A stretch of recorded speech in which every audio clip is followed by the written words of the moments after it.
What's going on, guys? So the Eyes of Wakanda series is out, and what a series it was. This one dove more into the history of Wakanda and shed more light on the nation, but it was only 4 episodes long. So without further ado, let's get into the series.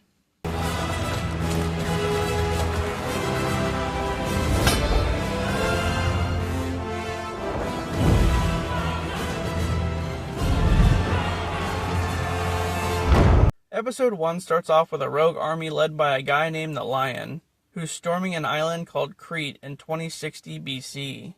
They start launching arrows and mowing down the people who live there.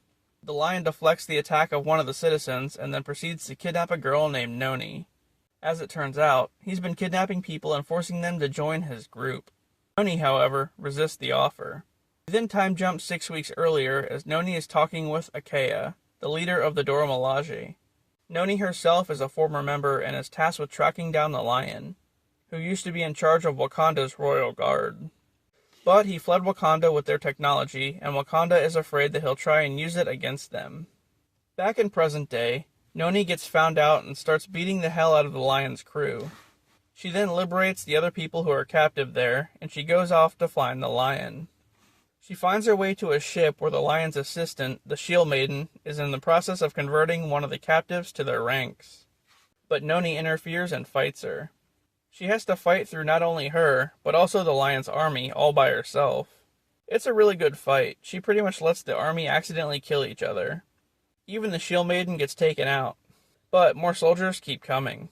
Eventually, she makes her way to the Lion's chamber and meets with him. He reveals that he was once a secret agent for Wakanda called a war dog, who would travel around and carry out dangerous missions. But he felt like they sent him to die, so he abandoned them. Noni tells him that she's bringing him back to Wakanda, dead or alive, but he refuses and they fight, which ends with them both getting hurt pretty badly.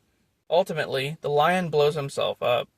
Back in Wakanda, Akea tells Noni that her mission was a test and now she is one of the war dogs. Episode 2 starts off in Troy, with the Trojans being attacked by the Greek army.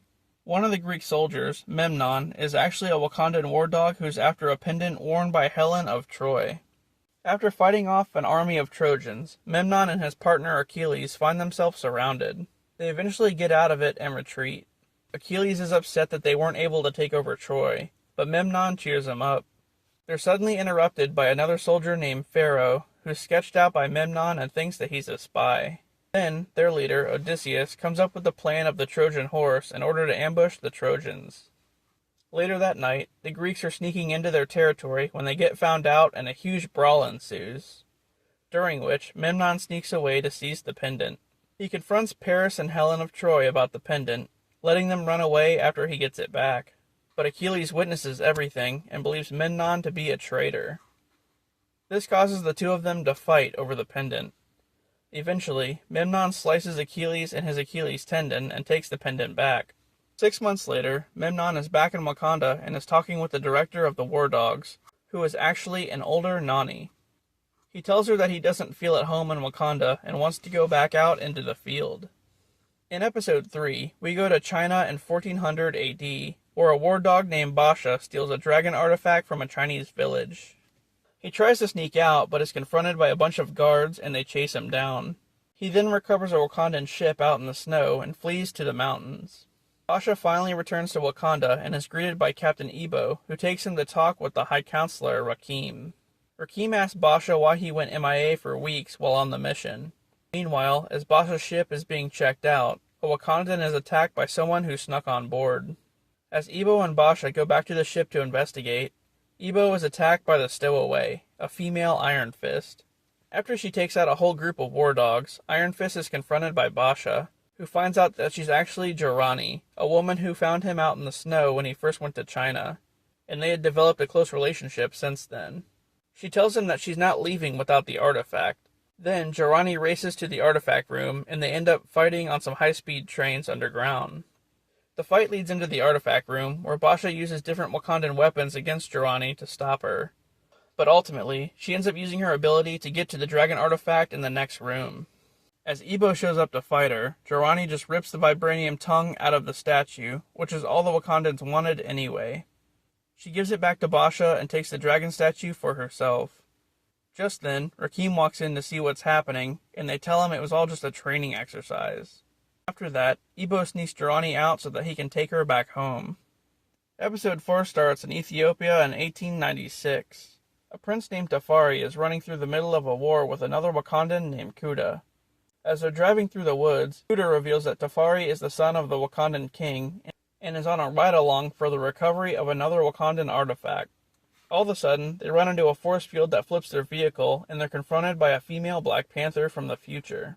She thinks that the artifact, which is an axe, will prevent an alien race from wiping out the Wakandans in the future. It shows that in the future, Wakanda is destroyed by an alien race called the Horde. After telling the two this, they're a little reluctant to trust her. As she's trying to prove herself, she suddenly disappears and Tafari decides to put the axe back where they found it. As the Black Panther goes back to the future, she's met with more Horde creatures and the Dora Milaje help to fight them off. As that's going on, Tafari and Kuda are on their way back to put the axe back where they found it, but they get caught up in the middle of a war that's going on. All of a sudden, Kuda gets buried underneath a crumbling building and Tafari has to go ahead without him. He puts the axe back, but then loses communication with Kuda. In the future, the Wakandans start to lose the fight against the Horde. Kuda and Tafari return to Wakanda empty-handed and tell the Queen that the axe was destroyed during the battle. Then, the two of them wonder if their actions actually changed anything. We then jump to the events of the first Black Panther movie, where we see Eric Killmonger examining the very same axe in a display case. The end. Well, that was pretty cool. The animation style was awesome, and the stories were pretty good too. Each episode was about a different war dog going out to retrieve an artifact. I thought they were all going to come together in the end, but I guess not. Also, what happened with the future Black Panther? Did she stop the Horde? I guess we'll never know. That one ended on kind of a cliffhanger. Anyway, that was Eyes of Wakanda. Thanks for watching, guys, and I'll see you later.